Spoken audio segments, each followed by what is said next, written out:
Ang tunay na makabayan ay ang tumutupad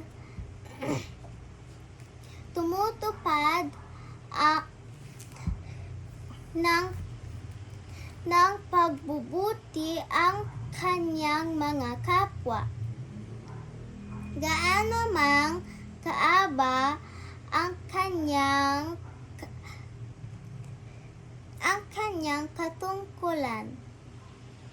Siya lamang ang tunay na isang makabayan na anuman ang kanyang posisyon, mataas o mababa, ay nagsisikap na gawin ang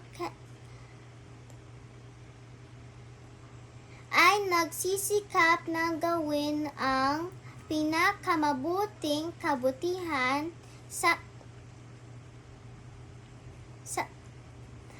kanyang mga kababayan.